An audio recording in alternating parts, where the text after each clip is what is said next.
it's gonna be harder because last week, obviously, we came with different expectations. Every team did, and we ended up being the strongest team in the group. And with the crowd behind them, Origin go undefeated.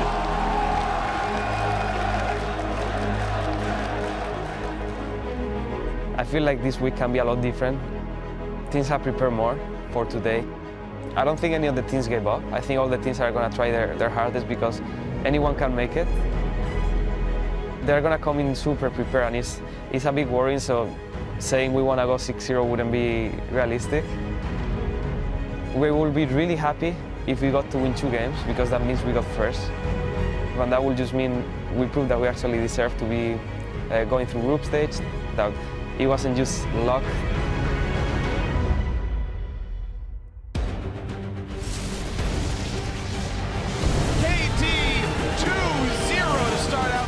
Championship. If the defending world champion could start his first week 0-3, LGD have so little time left now. Oh, quadra kill! They get the beautiful shockwave. These guys are legit, man.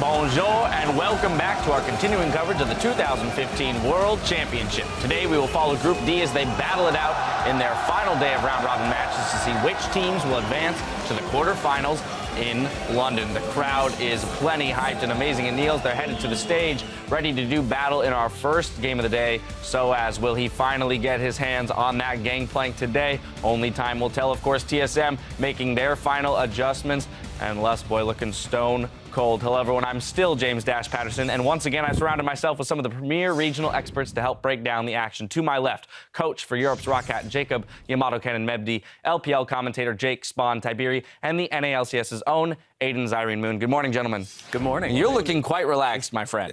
Yeah, it's a very laid back, very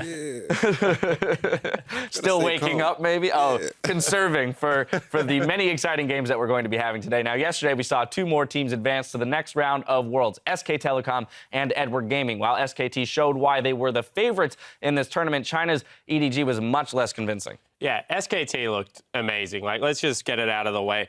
You know, teams came into this tournament and said there is no Samsung White. Well, I'm going to dispute that because Blue last year was the second best team and White beat them in the best of 3 in an average game time of 27 minutes. And game 2 and 3 looked an awful lot like what SKT did against EDG in their 2 games. They beat them in an average game time of 28 minutes. This is supposed to be the second best team in the tournament. And my God, this Korean powerhouse, man, they are intimidating as all heck. It's like, while I see where you're coming from with the comparison, I think it's too soon because the thought of EDG being the second team in the tournament, I understand that sentiment as well, but looking at the other teams in all other groups, like Origin, like facing SKT, I think that could be interesting in the future as well. Maybe Flash Fools, maybe Cool Tigers, KT. I think there's a lot of teams that could be the second best team in the tournament by now. It really just brings up the idea of whether or not you value the, past performances of the team at MSI, something like that, the way they came into the tournament on paper versus their performance and their relative strength of group. I think that's definitely true. And we have to look at longevity because there's still weeks to come, right? Some teams could actually go up to that second spot. Maybe KT comes out.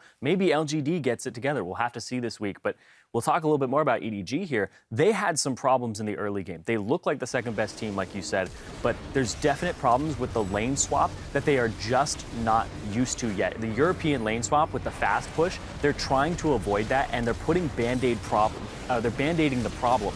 They're picking mid-late game farm champions like Jinx, and they're getting around that. But that is something, the European lane swap, that when you make it out of groups, if you do, and the EDG did, you're going to be going up against teams that have this perfected. So you have to find a way to adapt to that without just Band-Aiding it for the time being. Yeah, we saw them claw their way back from a 6K deficit against the Bangkok Titans, but they might not be afforded that opportunity against a team like Origin or SKT again in the future. Now, moving on to today, let's see how the teams in Group D are stacked up. Europe's Origin is currently in the #1 spot after going undefeated in Week 1. KT Rolster is behind them at 2-1, followed by TSM, while the LPL's LGD is still looking for their first win after a rough start to the tournament. Of course, we'll be able to lock down those rankings after our games today, which of course begin with TSM versus Origin. After that, KT Rolster will take to the Rift in back-to-back matches, first against LGD and then against TSM. If there are any tiebreakers required, we'll bring you those immediately following our 6th game,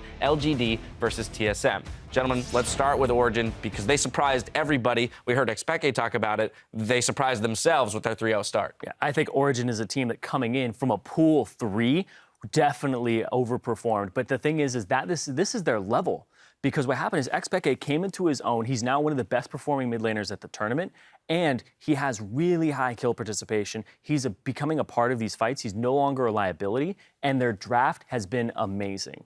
Hermit, their coach, he's not just drafting around his team's strengths. He's drafting around the enemy's weakness and making it so that they get to attack the weak point of their enemy's tendencies, which is something that I think on the world stage everybody should be doing, but they have done it the best so far. See, that actually worries me a tiny bit for Origin because that's easy to do if you play one game per game, but you put all 3 into one and you make one executional mistake and all of a sudden you lose a game. However, Origin's play on the Rift, especially out of their bottom lane, who I was expecting good things but not amazing things, has been like second to none so far this tournament. Niels and Mithy have shown that they are class through and through. Oh man, you give him Callista so many times. You enable Mithy to make I these have plays. a feeling we won't see Callista too often in the hands of Origin. But Callista hasn't got the best win rate. It's like 38%. And it's only Niels is the one. But in the hands of Niels, it's Imp been is very... a great Callista as well, and he can't win with a champion. So Well, also that whole team is underperforming. Very important to highlight the fact that the European and the North American teams have kind of an advantage in the group stage simply because of how the LCS structure is. We have best of ones,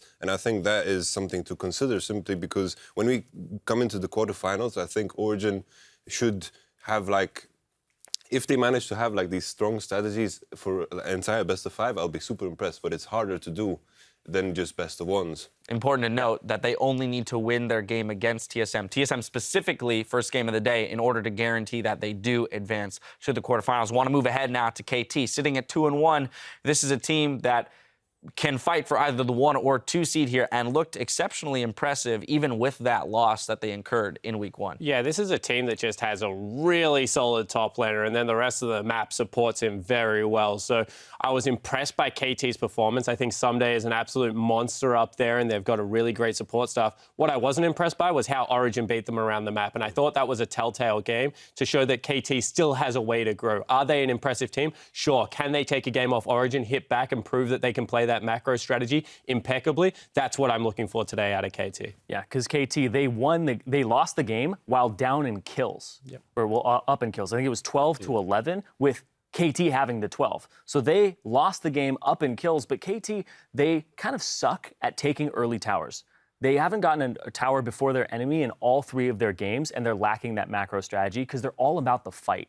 And that's another thing, too. They have kind of that problem that EDG's having with the macro strategy in this current meta and how it's stacking up in the tournament. So if they can just do a little bit more studying, polish that, then they'll be ready to take on or those if lane they can swaps. bait teams into fights, because that's what KT and EDG really were good at both that. known for. If you fight them early in the game, they smash you. It's also like the game KT versus Origin the last time.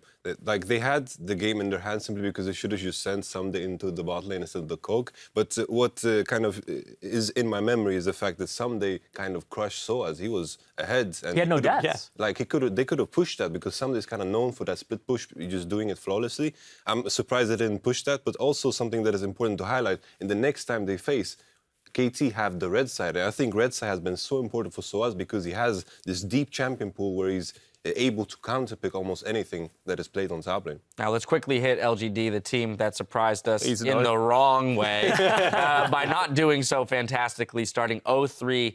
Now, it's important to note with this team that even if they win all 3 of their matches today, they are not guaranteed a tiebreaker. They need certain things to fall in their favor with KT losing to specific teams in order to force a tiebreaker. So we'll see if that can even happen, but they're going to have to come out swinging to make anything happen today. Yeah, typical LGD, right? They can't even get anything right coming into this tournament. Their preparation looks sloppy. On the Rift, they look sloppy. They got beaten by a Shockwave and a Mordekaiser Q, respectively, in 2 different games. They're all over the place. place. And then, of course, we'll move on to our last team in the group, TSM. They need to win against KT specifically in order to keep their tournament hopes alive to force a tiebreaker with them for that second seed. We'll see if they can do that. Of course, let's look towards today's games where we want to open up our expertise to you. Tweet your questions for our analysts at LoL Esports with the hashtag AskTheDesk, and we'll see what you want to know a little bit later today. Now, before we get to the caster desk, an important piece of business.